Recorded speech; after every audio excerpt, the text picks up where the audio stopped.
Why, hello, Master 3PO. How are you doing today? I am not the master.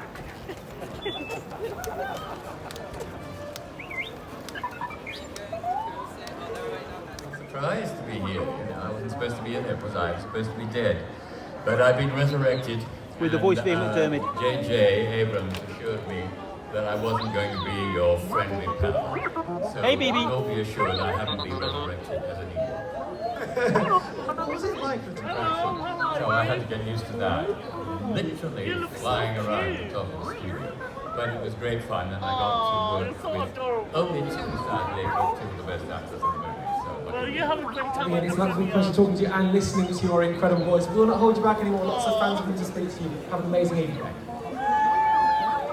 Stepping into a new role in the Rise of Skywalker. Yes to the dance! She's the big nerd and then rises to an occasion and becomes something completely different. That's why she's so special. So what can you tell us about where we find her in the Rise of Skywalker? So it's been a year since the last film, and we sort of see her now being this person who's very much engrossed in the day-to-day of the Resistance, which is, I'm going to say, because J.J. is right up there. My first ever premiere, so it's really cool. Yeah. And being in the film, obviously, it's an incredible experience, but how was it? How did it feel being out there? Well, like you said, it's a massive movie, so it's a bit of pressure when you play the little guy, but Lee helps you and everything, so it's really cool of him. And at the same time, it's really, it's a really big role. You feel a bit of pressure, but everybody helps you, so you get through it. It's really cool. And what's your big takeaway from being involved in this film? Meeting loads of nice, lovely people, to be honest, and obviously work with them every day, and then getting the role, obviously, as well. So being able to do R2-D2 and playing such a big part in the movie. Absolutely, he's a legend of a character. What's next for you? I don't know, we'll see what happens. I needed to, give my best performance because not only fantastic. I think so. I mean, I think there's so many ways in. Going to end the saga, but we were going to pay respect to Carrie. We were related to Peter as well. So I wanted to do justice to Peter with this performance. And this movie, I was so glad to hear when J.J. It's been a while since we spoke, I think, when we did the Insider interview. A lot's changed. Peter's not around anymore. You're now a dad. Life has moved on. So from when you started in Force Awakens to where you are now, how different is life in general? Well, life, it's changed. Yeah, it's changed. I'm now more, active in traveling the world and seeing, and I'm also more. I know what it means to be a part of Star Wars now. When Force Awakens got, I didn't know the reach of the fandom and how everywhere they are, and that's been wonderful, great, wonderfully great to experience, because the fans they don't desert you. They're so strong, and that's what I love about Star Wars. And if you could go back those 5 years, and tell yourself something you now know that you wish you'd known then, what would it be? It will be okay. And this film in particular, you're on a great run. Solo was amazing. Please make Solo too. What about this one? How happy are you with this final Skywalker Saga film? I could not be more happier. It's one emotional journey that I wish people will see and tell me all about it, because it's I can't wait to discuss it with people. We can't wait either. Thanks, Joonas. Thank you so much. Thank you. Involved in a film of this magnitude anyway, but this film in particular carries an extra weight. Is that a burden when you go into a film like this, or do you just have to free yourself up and go for it? I think you have to free yourself up and go for it. I mean, I think that the writing was done in an effort to honor that, and there was an awareness of that. It's, the elephant in the room. But then you have to just roll up your shirt sleeves and get to it. And Chris Terrio and J.J. really embraced that, went for it. But they're fans themselves, so it was never too far from their imaginations. And I think that when they started giggling and laughing about what they had gotten, you knew it was right. So it was the beauty of them not just executing it from a craft point of view, but also from being fans. And I think that sings, and I think that comes across in the movie. And so it was, we had pleasure in executing those ideas and working up concept designs based on that and casting based on that. So by the time we got ready to shoot it, we were into it and rolling, and then you're just working. It's hard enough without worrying. Yeah. I think this week, J.J. has been extremely nervous and worrying, but I think he's done an amazing job. We're so proud of what we've made, and hopefully people will feel the same once they've seen it. And also, it's obviously the end of the Skywalker saga, 9 films, 42 years, but for little kids, this might be their first Star Wars film. Exactly. So what is there about this film that, whilst it's an ending of sorts, will bring in new fans? Well, I think it does stand on its own in a very weird way in terms of what you need to know. Obviously, there are many beats and special guest appearances and little nuggets for people that, you know, are very special if you know, but I don't think you have to know. And I think I would say it mirrors the charm of New Hope in terms of just a universal, worldwide, timeless sense of camaraderie, friendship, doing the right thing, sticking by your friends when you get into a tough spot. And I can't think of a better message right now in today's political climate than that. And I'm very proud to be that is front and center in the movie we've created. Fantastic. Thanks for your time. Alex, you gotta get in. There you go. Thank you. Kids playing with Star Wars toys in the playground have an amazing story in their head. Anybody who's rolled a D6 has an amazing story in his head, but you had the responsibility of bringing this home as co-writer. So in terms of responsibility for wanting to nail it, because clearly you've been a fan for a long time as well, how did that sit on your shoulders? Well, it's sort of an uneasy negotiation between wanting to pay respect to the past and also look to the future. I mean, we really did want to think about this as the season finale of a series that is a beloved thing that has been going on for a long time.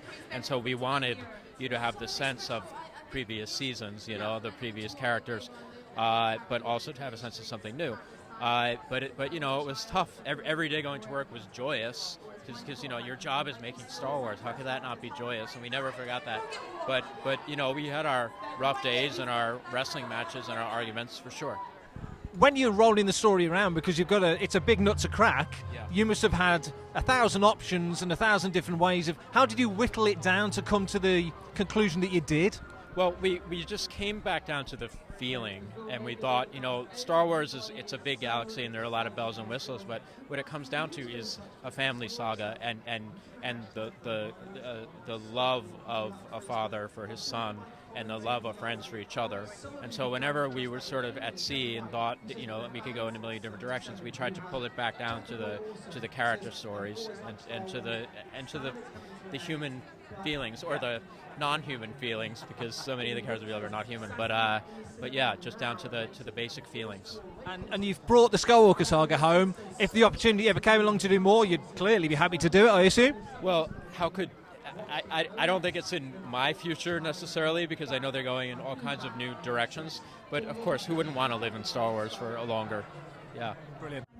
Not a huge amount. I mean, you know, his situation has worsened slightly since the last couple of movies. You know, he's kind of more under Kylo's thumb in this one. So, yeah, things aren't going so great for him. Did you grow up watching Star Wars movies? Not all the time, no. We didn't have them on a loop like that. We didn't have them on VHS. So when I finally got to see them kind of on the big screen, that was when they kind of made most sense to me. And I loved them, yeah. I mean, it is like one of the biggest movie events ever in the history of mankind. What's it like to be a part of it? Did you like that? Calm down. No. It's a wonderful thing. What you're saying is true. You know, like. Yeah, I'm worried I'm not really taking this in because I'm talking so much. I hope it goes into my head because it's a special thing. It's a special thing. Dead air. I'm aware of dead air, man. It's fine. We're kids' TV. We love this. No, it's a special thing, and I think it's an important thing to take in the special moments when they happen. And yeah, so I will take a moment before I go into a mental picture. Yeah, exactly. Yeah, rather than my iPhone. Yeah, I'll also take not my iPhone, but mostly I'll try and get a mental picture. Will you remember this moment when I interviewed you? I mean, yeah, forever and ever. Will you? Of course, I'm a huge fan. Sure, I believe it. Now, my co-presenter, by the way, she has wonderful ginger hair, and she thinks ginger people are the best thing since sliced bread. And she's a big fan of yours. Would you have a message for her? Her name is Mary. Mary. I hear we have something in common. It's very nice talking through the medium of television, and I hope you're doing well. So I'm a huge fan of his. So yeah, it was great, and I know his character very, very well.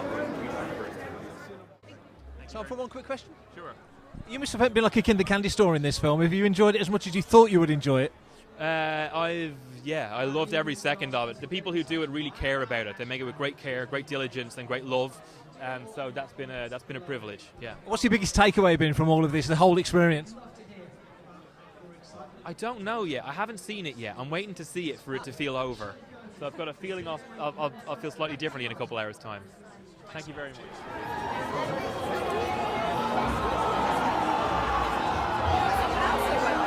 Or it's just a fun fact that you know. Oh, what'd you do? Oh, nice. I've been there. That's what happens. Oh, something didn't come out before. Can you Okay, please sure. do? Thank you. I walk around here a lot, and being home to celebrate the film, my first premiere ever in London is huge. I'm so happy. And the character as well is just fantastic. We see so much of her backstory. When you read for the part, you must have thought, I couldn't really get my chops into Yeah, this. you know what's crazy is actually like, when I auditioned, I never got the real script, so I kind of would have to like take little pieces of what I thought was about the character, piece it together to make what I thought the character would be. It's only after I got the part that I figured out that she was this incredible character. And she's really brave, she's gutsy, she's ballsy. It must have been really nice to be able to kind of get your teeth into her. Totally. It was so lovely to inhabit a character that felt so grounded and strong and courageous. And that's You're not wet, are you, by any chance? You've been in all three trilogies now. You've said goodbye to Star Wars 3 separate times. How does that feel? Yeah, you know, Return of the Jedi, my first Star Wars movie, we felt like that was it then.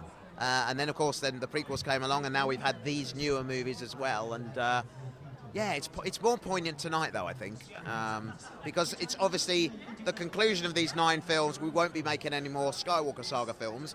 And also, it's the conclusion of that story as well, which is quite emotional, I think. We spoke in The Insider over the summer, had quite a chat. Now you've got more stories to tell. Are there any stories that will sit in your sort of top 5 classic Star Wars moments from Rise of Skywalker?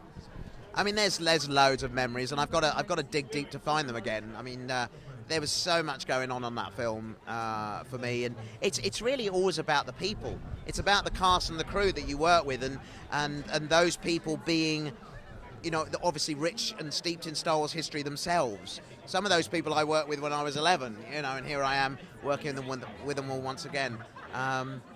So yeah, it's for me, it's always about the people. It's always good to see you. Thank you, Andrew. Cheers. Yeah, huge surprise to get to be involved in it. It's lovely. So tell us what you can about your role in this. I play Babu Frick. He's a droid smith, and beyond that, I don't know very much more than what I did the bits that I did, which I'm not allowed to tell you until you see it. Have you seen your action figure yet? I haven't seen anything yet. It's I've not seen adorable. anything. So I've not tiny seen the and comes in film. 3 I've not PO. seen it. Oh, I You've didn't not know. seen the film no, yet either? No, I have. It's great. I didn't know there was an action figure. So. Oh yeah. 6-inch figure of 3PO comes with the Babu Frick small figure. Oh, I didn't know that. Okay. Thank you. Thanks a lot. Enjoy the film. Intimidating at all walking past those guys. How are you all? Good? Oh my god, it's so exciting. The wait is finally over. How are you all feeling? You excited? Yeah. Oh my god, you bloody well should be. Welcome to the European premiere of Star Wars The Rise of Skywalker. Now just before I bring out some very wonderful and special guests, just a couple of little bits of housekeeping if that's okay. Tonight you are all very, very lucky that you are some of the first in the world to be seeing this film, this incredible film. And we want the fans to experience it and get the chance to experience it the same as you, without any spoilers. So we ask you to be really careful with that and just to hold back so that it allows all those fans to have the same experience that you are having this evening.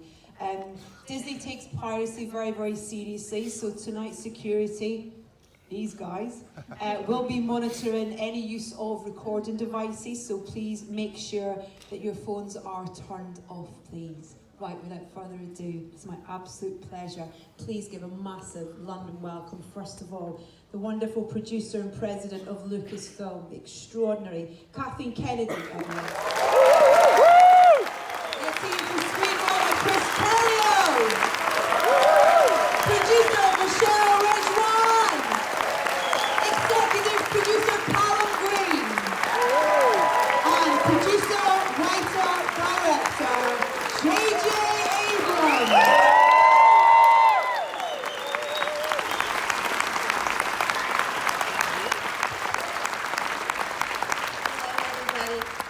could not be happier to be back in London. This is where, essentially, it all started. I also am incredibly excited because I realized as we were walking in here, even we haven't seen the movie in IMAX. So you guys are absolutely the first audience to get this sneak peek in such a fabulous way. But England, the UK has been incredibly special to Star Wars for a long, long time. And I just want to thank, on behalf of all of us, everybody who's in this room, that I know there's a lot of people that are on our crew that worked on this film, gave a lot of blood, sweat, and tears. In addition to ILM, which is based here, we now have such an amazing group of artists, visual effects artists that are working with us, so I want to do a shout out to them. I also want to thank the Walt Disney Company, Bob Iger, Alan Horn, Alan Bergman. Bob and Alan are both here tonight. And I especially want to thank the people next to me, Chris TERRIO, our screenwriter, Michelle Rejwan, who was an incredible partner in producing this film, and executive producer CALLUM GREENE. And of course, our illustrious director, J.J. Abrams.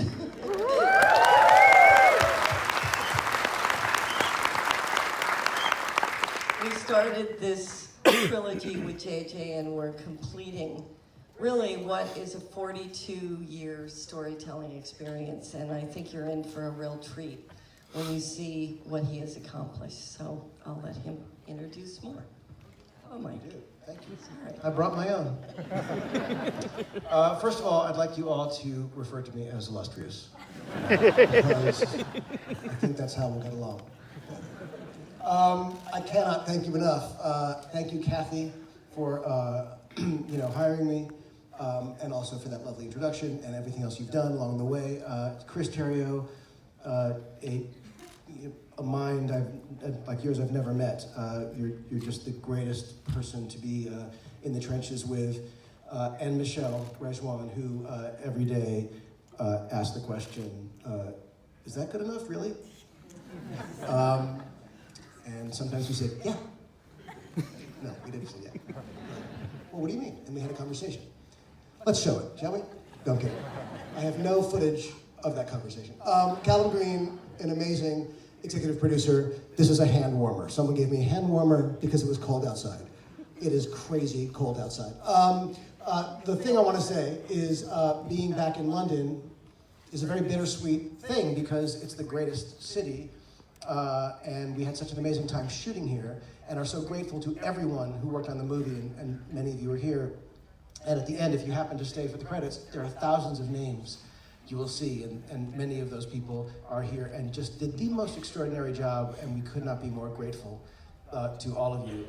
The bitter part is the saying goodbye. This is the end of the road. This is the last time we'll do this. And so I've loved these people, the people on screen, everyone behind the scenes. I cannot say enough about what an education it was, how humbling it was to see the brilliance, as Kathy said, the craftspersonship, but also just the spirit with which everyone worked on this movie. So thank you for all you've done, London, Pinewood, the crew, and most importantly, we hope you enjoy tonight.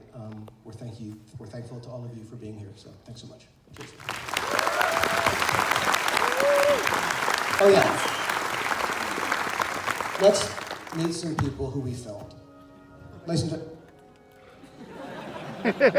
Thank you. Once upon a time. Ladies and gentlemen, let's bring out some of the cast. Mr. Anthony Daniels. There he is now. Mr. Ian McDermott. Mr. Billy D. Williams. Mr. Joonas Suotamo. Mr. Domhnall Gleeson. Mr. Richard E. Grunt. Ms. Kathleen Tran. Ms. Naomi ACKIE. Ms. Carrie Russell. Oscar Isaac. Mr. John Boyega. And the illustrious is Daisy Ridley.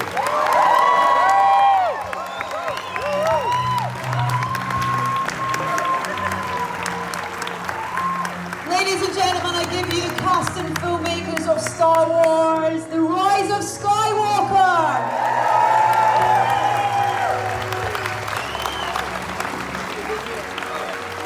You may now reverse out of the room, ladies and gentlemen. Thank you so much. Thank you so much, everybody. Thank you.